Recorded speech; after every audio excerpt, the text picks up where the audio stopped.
Naku po, lagot na China mga tol. Eto, no, pahayag ng Japan mga kapatid dahil nga sa tumitinding mga aksyon na ginagawa ng China ngayon dito sa West Philippine Sea, isinusulong mga tol na mas lalo pang itaas ang level ng kooperasyon sa pagitan ng Japan at Pilipinas mga tol, no? Gusto nilang mas lalo pang iangat ang level, no? Ayon yan sa Japanese ambassador mga tol. Panoorin natin to mga kapatid, bigyan natin to ng reaction video itong balitang to mula sa UNTV News. So eto malamang sa malamang mga kapatid, meron na namang mga mambabatas dyan na magsisiiyakan ngayon dahil sasabihin nila, ay, ba't nyo pinapapasok ang Japan? Di ba? Hindi nyo ba iniisip ang mararamdaman ng ating mga kababayan na inabuso ng mga Hapon nung araw? Nako, ayan na naman sila mga tol. Gumagawa na naman sila ng napaglipasan ng dahilan. Di ba?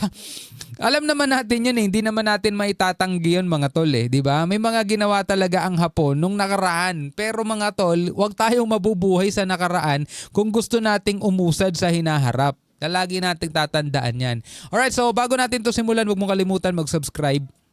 Click mo na rin ang notification bell para ma-notify ka whenever na may mga bago tayong reaction video tulad nito. Huwag na natin patagalin pa, panoorin na natin to mga tol. There are many reasons why Japan-Philippine cooperation should be taken to a new level. The security landscape, both regionally and globally, has grown increasingly complex and unpredictable. Nananatiling ugat ng mataas na tensyon ang South China Sea. Yeah. Ito ang personal na obserbasyon ni Japanese Ambassador to the Philippines, Endo Kazuya, simula nang dumating ito sa Maynila noong Marso ng nakaraang taon. Actually, yun din naman talaga napapansin ng napakaraming mga bansa. Kaya nga kung titignan nyo yung mga balita na mapapanood nyo, kahit sa international news mga tol talagang matumindi at matindi pa yung nagiging tensyon dito sa South China Sea o particular mga tol dito sa West Philippine Sea at sa Taiwan Strait. Dahil nga sa pagiging agresibo ng bansang China. Sa isang pagpupulong, sinabi ng kinatawan ng Japan na kapuri-puri ang posisyong ipinapakita ng gobyerno ng Pilipinas sa gitna ng mga insidente sa pagitan ng mga Filipino at Chinese vessels. Nagpapakitaan niya ito ng kaninindigan ng bansa sa mapayapang resolusyon sa kabila ng sigalot sa West Philippine Sea alinsunod sa 2016 Arbitral Award. Yun lang naman talaga ang kailangan nating isulong at ipakita sa buong mundo na merong isang bansa na ayaw irespeto, 'di ba? Irespeto yung mga ahensya ng mga international law, UNCLOS, mga tol, na magiging daan sana para sa pag-usad ng kapayapaan. Kasi kung ang isang bansa mga tol, katulad halimbawa ng China, 'di ba? Irerespeto nila yung UNCLOS, United Nations Convention on the Law of the Sea, na nagsasabing bawat bansa meron niyang kanya-kanyang exclusive economic zone at kanya-kanyang jurisdiction sa mga 'yan. 'Di ba? Wala sana tayo magiging problema. Kaso ang gusto ng China, kanila yung kabuuan ng South China Sea. Wala silang pakialam dun sa mga exclusive economic zone na yan. Ang gusto nila, kanila yon mga tol. Tanong, hindi ba yon labag sa UNCLOS? Labag 'Di ba? O kaya nga ang ginawa ng Pilipinas mga tol, pumunta pa tayo sa Court of Arbitration. In-arbitrate natin yan. Tanong, pinanigan ba ang China? 'Di ba talo nga sila? Nanalo Pilipinas kasi nga kung pagbabasehan natin yung sa UNCLOS, pagbabasehan natin yung mapa, distansya ng China at saka dito sa ating mga isla, napakalayo talaga nila, wala silang basehan. Natalo sila mga tol, pero ayaw kilalanin ng China. Kaya nananatili yung mga problema rito. 'Di ba? Walang paggalang sa batas Para harapin ang malulubha at masalimuot na hamon sa seguridad, binigyan diin ni Ambassador Kazuya na dapat doblehin ang kasalukuyang pagsisikap ng Pilipinas katuwang ang Japan. Ito ay sa pamamagitan na rin ng Reciprocal Access Agreement o RAA na kasunduang magbibigay daan sa pagsasailalim sa pagsasanay at posibleng operasyon ng armed forces ng dalawang Asian countries. Once the RAA comes into effect, our level of cooperation will enter a new phase. The Japan Self-Defense Forces will be able to engage in advanced training with the armed forces of the Philippines. Nice. Particularly in joint U.S.-Philippines exercises such as Barikatang, Kamandag, and Sama-Sama. O baka yung mga anti-Japanese dyan, mga galit sa Hapon. Kaya sabihin nyo na naman, sinakop tayo ng Japan dati, bakit kayo nakikipagkaibigan dyan? O? Sinasakop tayo ng China ngayon bakit gustong-gusto nyo China?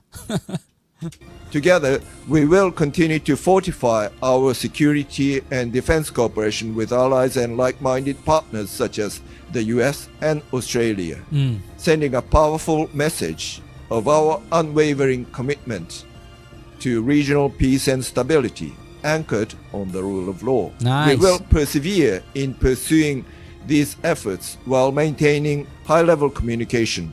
Noong nakaraang taon, nasaksihan ang pagsulong sa kooperasyon ng Pilipinas at Japan para sa seguridad at depensa, kabilang na ang pagpapaigting ng pagbisita at talakayan. Paliwanag ng Japanese ambassador, ang mga hakbang na ito ay hindi lang nagpatibay ng relasyon ng Japan at Pilipinas, kundi maging ng trilateral cooperation kasama ang Estados Unidos. Actually, dapat nga kaisa natin ng China sa mga ganito mga bagay, mga tol. Matagal na natin silang kasama matagal na natin silang kaibigan Pero mga tol, ang problema kasi, paano mo nga namang ituturing na kaibigan kung ikaw mismo binabalahura ka ng kaibigan mo? 'Di ba? Ayaw kilalanin yung batas, ayaw irespeto yung mga karapatan mo. Paano mo masasabing kaibigan yun? 'Di ba? Kung aalalahanin nyo mga tol kung ano mga pinaggagawa nila, paulit-ulit tayong wina-water cannon yan, yung mga barko natin namimigay lang ng ayuda, ng mga groceries, krudo sa mga mangingisdang Pilipino. Anong ginagawa nila sa BIFAR? Diba, iwa-water cannon nila mga tol. Halos mayupi-yupi yung mga barko natin dahil sa ginagawa nila. Binabangga tayo, binubutas yung mga barko natin. Diba? Tanong, asan ang pagiging kaibigan doon? Buti sana kung yung mga barko natin lumalapit sa bansa nila. Ang problema, sila yung lumalapit dito sa atin Kita mo, ang pinaka narating na nga nila, umabot na sila sa 54 nautical miles mula sa dalampasigan natin mga tol. Biruin mo, tama ba yun? Diba? Ang problema mga kapatid, meron dapat batas na sinusunod. Ang problema, hindi rin naman sila sumusunod. Merong mga regulation para maiwasan yung mga banggaan, hindi rin nila nire-respeto. Tinututukan tayo ng laser. Paano natin magiging kaibigan yung mga ganun? Hindi tayo galit sa mga Chinese mga tol. Hindi tayo galit sa kanilang lahi. Ang problema mga tol, yung kanilang gobyerno. Diba? This moment, the three countries are working on whether we can coordinate the possible telephone call, but it's not, as far as I understand, it's not fixed yet, and we will be notifying the media. Ngunit inanunsyo na ng Malacanang ang nakatakdang pagsasagawa ng virtual na pagpupulong ni na Pangulong Ferdinand R. Marcos Jr., outgoing US President Joe Biden at Japanese Prime Minister Shigeru Ishiba sa January 12. Ayon kay Presidential Communications Office Secretary Cesar Chavez, wala pang detalye ukol sa agenda ng Pangulo. Ang pagpupulong ay kasunod ng Trilateral Summit sa Washington noong nakaraang taon kung saan tinalakay ng mga lider ang seguridad, infrastruktura at mga isyong pang-ekonomiya. Kinumpirma naman ng Department of Foreign Affairs na nakatakda na ang opisyal na pagbisita sa Pilipinas ni Japanese Minister for Foreign Affairs Iwaya Takeshi sa susunod na linggo. Nice. Ito ay para sa isasagawang bilateral meeting upang pag-usapan ang politika, depensa, seguridad, ekonomiya, development cooperation at iba pang suliranin ng dalawang bansa. Asher Kadapan Jr., UNTV News and Rescue. Diyos ang aming... Kaya sana mga tol, naiintindihan ng ating mga kababayan, di ba? Na hindi nyo dapat itakwil o hindi natin dapat mga tol ipagtabuyan yung mga bansa na willing makipag-cooperate, willing suportahan tayo, willing tumulong, ipagtanggol tayo mga tol sa mga nang-aapi. No? Kung maaari mga tol, wala tayong kaaway. Kung maaari, lahat kaibigan natin, di ba? Kung maaari lang sana. Pero syempre, hindi naman pwede yung inaapi ka na, inaagawan ka na ng teritoryo mo, inaagawan ka na ng karapatan mo, kaibigan mo pa rin, pero binabalasubas ka. Pwede ba yun? Di ba? Anyway mga kapatid, bilang isang Pilipino, ano masasabi mo rito mga tol? Comment ka na lamang sa ibaba. Hanggang sa muli, ako nga pala si Shobal D. Peace out.